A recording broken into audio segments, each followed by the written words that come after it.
وَمِنَ النَّاسِ مَن يَشْتَرِي اللَّهْوَ الْحَدِيثَ، اللہ کہتے ہیں یہ تو سیدھے راستہ ہے، لیکن کچھ بے وقوف ایسے بھی ہیں جو اس سیدھے راستے کو چھوڑ کر بیکار باتوں کو خرید لیتے ہیں۔ لہو الحدیث، وہ باتیں جن کا نہ دنیا میں کوئی فائدہ نہ آخرت، بیکار باتیں۔ اس آیت کا ایک شان نزول ہے، وَمِنَ النَّاسِ مَن يَشْتَرِي اللَّهْوَ الْحَدِيث، کہ لوگوں میں کچھ ایسے لوگ بھی ہیں جو بیکار باتوں کو خرید لیتے ہیں، یعنی قرآن کے بدلے میں یا اللہ کے راستے کے بدلے میں۔ نضر ابن حارث جو تھا یہ کافر تھا، یہ فارس جایا کرتا تھا تجارت کے لیے، تو جب یہ وہاں جاتا تو فارس میں جو بادشاہ لوگ تھے ان کے محلوں میں بھی جانا ہوتا، اور وہاں اہل فارس سے اپنے بادشاہوں کے اور اپنے بہادر لوگوں کے قصے کہانیاں سن کے آتا، اور وہاں سے ایک ناچنے والی باندی بھی لے آیا۔ تو لا کے نہ صحابہ کو، جو بھی عرب لوگ تھے مکہ میں، ان لوگوں کو کہتا ہے کہ محمد صلی اللہ علیہ وسلم تم کو موسیٰ کے، قوم عاد، قوم سمود کے واقعات سناتے ہیں، چھوڑو ان واقعات کو، میں تمہیں تاریخی قصے سناتا ہوں۔ تو وہ قصے بیٹھ کے سناتا، رستم جو پہلے زمانے میں جو پہلوان گزرے تھے وہ فارس میں، رستم ٹائپ کے، اور ان کی قصے کہانیاں شروع کر دیتا، لوگ اس میں دلچسپی لینے لگتے۔ دوسرا، اس نے ایک ناچنے والی باندی رکھی ہوئی تھی جو گانے سنایا کرتی تھی، تو لوگوں سے کہتا تم محمد صلی اللہ علیہ وسلم سے قرآن سنتے ہو، ادھر آؤ۔ وہ باندی ناچتی تھی اور ان کو گانے سنایا کرتی تھی، تو لوگ پھر اس میں دلچسپی لینے لگے۔ تو ان سب چیزوں کو قرآن نے لہو الحدیث کہا، کہ اتنی اچھی بات کو چھوڑ کر تم ایک لہو الحدیث، گانے بجانے اور ان باندیوں میں اور موسیقی میں دلچسپ ہو۔ موسیقی کے آلات بھی اس میں داخل ہیں، جیسے عبداللہ بن عباس رضی اللہ تعالیٰ عنہ نے لہو الحدیث کی جو تشریح کی ہے، وہ گانا بجانا، موسیقی کے آلات، تو یہ سب چیزیں اس میں داخل ہیں۔ تو علماء نے لکھا ہے کہ کوئی ایک چیز اس آیت کا مصداق نہیں ہے، ہر وہ چیز جو اللہ کی یاد سے آپ کو غافل کر دے اور غفلت کا ذریعہ بنے، جو آپ کو قرآن و سنت سے دور کر دے، اس میں ڈرامے، فلمیں، اور سارا دن جو میچز دیکھتے رہتے ہیں بیٹھ کے، سارا دن تبصرے کرتے رہتے ہیں، ہر وہ چیز جو آپ کو اٹریکٹ کرے اپنی طرف اس طور پر کہ وہ آپ کو اللہ سے اور اسلام سے اور قرآن سے غافل کر رہی ہے، وہ تمام چیزیں لہو الحدیث میں داخل ہیں۔ اب اسی آیت سے علماء نے موسیقی کے ناجائز ہونے پر بھی استدلال کیا ہے، کیونکہ موسیقی بھی، جو لوگ گانے بجانوں میں لگتے ہیں ان کو پھر قرآن سے دلچسپی تھوڑی ہوتی ہے، وہ تو ہر وقت ہیڈ فون لگا کے، ہینڈ فری لگا کے ناچتے رہتے ہیں، گانے سنتے رہتے ہیں۔ یا بعض لوگوں نے یہ کہا ہے کہ بھئی یہ اگر اس سے ہم گانے بجانے کو حرام قرار دیں تو یہاں تو وہ گانا بجانا مراد ہوگا لیضل عن سبیل اللہ، جو اللہ کی یاد سے غافل کرے، تو وہ موسیقی اور وہ گانے بجانے جو ہمیں اللہ کی یاد سے غافل نہیں کر رہے تو وہ تو جائز ہونے چاہیے۔ تو خوب سمجھ لیں، گانے بجانے یا موسیقی جو ہے نا، اس کا ناجائز ہونا صرف اس آیت سے ثابت نہیں ہے، اس پہ دوسرے دلائل بھی ہیں۔ ان میں سب سے بڑی دلیل یہ ہے کہ جس چیز کا بھی داعیہ اور سبب موجود ہوتا ہے، پھر بھی وہ چیز نہ ہو، اس کا مطلب وہاں شریعت میں ممانعت ہے۔ دنیا کی ہر قوم میں موسیقی رہی ہے،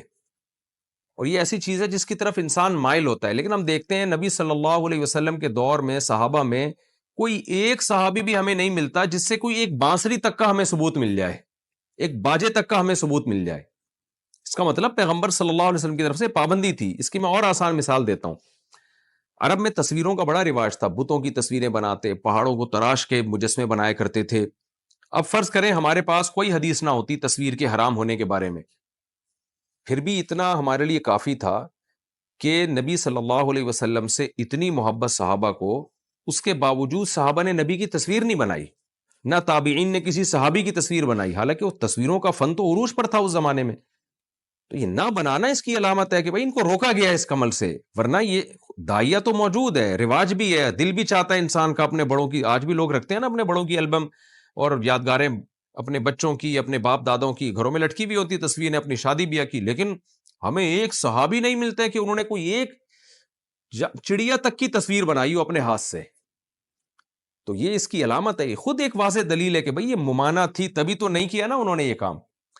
تو جو لوگ آج موسیقی کو حلال قرار دے رہے ہیں نا، اس کے دلائل تراش رہے ہیں اور تعویلات کرتے ہیں ان احادیث میں جن میں موسیقی کو حرام قرار دیا۔ جیسے حدیث میں آتا ہے ترمذی میں، قرب قیامت میں کچھ لوگ گانے بجانے والی عورتیں لائیں گے اور جو ہے وہ ناچ گانوں کی محفل ہوگی، موسیقی ان کے سروں پہ بجائی جائے گی اور اللہ ان سب کو زمین میں دھسا دے گا۔ تو تعویل کرتے ہیں کہ جی اس سے تو وہ موسیقی مراد ہے جو لڑکیوں کے ساتھ ہو اور یوں یوں اچھل کود مچائی ہوئی وغیرہ وغیرہ، جو بھی دلائل دیے جاتے ہیں۔ سوال پیدا ہوتا ہے بھائی اگر یہ آپ جس موسیقی کو جائز سمجھ رہے ہیں، اگر یہ جائز ہوتا تو کوئی ایک صحابی سے کوئی ایک ضعیف روایت میں تو ثبوت ملتا نا ہمیں کہ انہوں نے بانسری بجائی ہے یا کسی کا بیٹھ کے گانا سنا ہے ان لوگوں نے۔ اور اگر کوئی روایت ہمیں ملتی ہے غنا کے بارے میں تو وہ غنا سے مراد ترنم کے ساتھ کسی چیز کو پڑھنا، یہ روایتیں ہمیں ملتی ہیں. جیسے نبی صلی اللہ علیہ وسلم جب مدینہ طیبہ تشریف لے گئے تو لڑکیوں نے وہاں پر نبی کے استقبال میں، چھوٹی بچیوں نے ترنم کے ساتھ اشعار پڑھے، طلع البدر علینا، جو مشہور اشعار ہیں. تو اس طرح غنا کا لفظ ترنم کے ساتھ شاعری کے معنی میں استعمال ہوتا ہے. جیسے حدیث میں آتا ہے من لم یتغن بالقرآن لیس منا، جو قرآن میں تغنی غنا نہیں کرتا، غنا سے مراد خوبصورت آواز میں قرآن نہیں پڑھتا، وہ ہم میں سے نہیں ہے. تو اب یہ تو نہیں کہ آپ قرآن معاذ اللہ گانے کے طرز پہ پڑھنا شروع کر دیں. تو اگر یہ جو موسیقی آج جس کو جائز ہونے کے پیچھے لوگ پڑے ہوئے ہیں، آج نئے نئے اسکالرز آ رہے ہیں اور کہہ رہے ہیں موسیقی جائز ہے، لوگوں کو، نوجوانوں کو وہ خراب کر رہے ہیں، اس کا کوئی گنجائش ہوتی نا اسلام میں تو ایک بانسری کا ہمیں ثبوت مل جاتا ہے. جنید جمشید کی بات مجھے یاد آتی ہے، جب جنید جمشید رحمۃ اللہ علیہ نے گانے بجانے چھوڑے تو ظاہر ہے ایسے موقع پہ انسان گنجائش تلاش کرتا ہے، کہیں کسی مذہبی اسکالر سے، کہیں قرآن و سنت سے مجھے گنجائش مل جائے. تو بہت سے لوگوں نے جنید جمشید کو کہہ دیا گانے بجانے جائز ہیں اسلام میں، لیکن جنید جمشید کی ایک بڑی اہم بات ہے، اس نے کہا کہ میں نے بہت تلاش کیا کہ ایک بانسری تک کا بھی مجھے اگر ثبوت مل جائے نا تو میں دوبارہ موسیقی شروع کر دوں گا. تو میں نے تلاش کیا، کہیں بھی کسی اسکالر نے ایک بانسری تک کا بھی مجھے حدیث سے ثبوت نہیں دکھایا کہ صحابہ یا تابعین میں سے کسی نے بانسری بھی استعمال کی. اس سے پتہ چلتا ہے اسلام موسیقی کو پسند نہیں کرتا. اور یہاں بھی اللہ تعالیٰ نے، جیسے عبداللہ بن عباس کی جو تفسیر ہے اس کے مطابق لہو الحدیث میں یہ غنا، گانے بجانے اور موسیقی کے آلات شامل ہیں. اس کو اللہ نے ایک برائی کے طور پہ بیان کیا ہے. یہ چیزیں عام طور پر اللہ کی یاد سے غافل کرتی ہیں. ہاں کچھ موسیقی ایسی ہے جس کے جواز میں اختلاف ہے، جیسے کہ جنگ کے موقع پر جو دف بجایا جاتا ہے، یا لوگوں کو ابھارنے کے لیے جنگ کے موقع پر جو ہے وہ دف ڈھول وغیرہ بجایا جاتا ہے، یا اس طرح کا کوئی ترانہ گایا جاتا ہے، تو ایسے موقع پر پھر فقہا کا اختلاف ہے. تو جہاں اختلاف ہوگا اور سوسائٹی کی ضرورت ہوگی تو وہاں خاص مواقع پر گنجائش سے فائدہ اٹھایا جا سکتا ہے، لیکن نارملی جو ہے اس کا جواز، یہ اس کا فتویٰ دینا یہ ٹھیک نہیں ہے. وَمِنَ النَّاسِ مَن يَشْتَرِي لَهْوَ الْحَدِيثِ، اللہ کہتے ہیں لوگوں میں بعض ایسے لوگ ہیں جو بیکار باتوں کو خریدتے ہیں، لِيُضِلَّ عَن سَبِيلِ اللَّهِ، تاکہ اللہ کے راستے سے لوگوں کو روکیں، بغیر علم، بغیر دلیل کے. یعنی ہونا تو یہ چاہیے آپ کے پاس کوئی دلیل ہے اسلام کے غلط ہونے کے لیے تو وہ لے کر آؤ. آپ دلیل تو لا نہیں سکتے. اب آپ انٹرٹینمنٹ میں لگا دیتے ہیں، لوگوں کو ڈراموں فلموں میں لگا دیتے ہیں، جیسے کہ آج کل مغربی دنیا کا ایک طریقہ یہی ہے کہ مسلمانوں کو بے حیائی میں لگا دیا، زنا میں، سگریٹ میں، چرس میں، اور ان تمام چیزوں میں جب چسکا لگتا ہے تو پھر آدمی دلائل کو ایک طرف چھوڑتا ہے، پھر وہ کہتا ہے چھوڑو اسلام کو. تو یہ آج بھی مغربی دنیا اسی طرح اسلام سے لوگوں کو روکتی ہے، ہمیشہ سے روکتی رہی ہے. عیاشی میں لگا دیا آپ کو اور آپ کام کی زندگی سے محروم ہو گئے. آپ دیکھیں جب یہ فلسطین اور اسرائیل کا چل رہا تھا تو کرکٹ کے میچ آ رہے تھے، اس وقت لوگ اس کو چھوڑ کر میچوں میں دلچسپی لے رہے تھے. تو تمام وہ چیزیں جو آپ کو اللہ کی یاد سے اور ضروری کاموں سے غافل کر دیں وہ لہو الحدیث میں. ہاں ہر طرح کا لہو ہمیشہ حرام نہیں رہتا. کچھ لہو تو ایسے ہیں جیسے میں نے بتایا غنا اور موسیقی، وہ ناجائز ہیں، اور کچھ لہو ایسے ہیں جو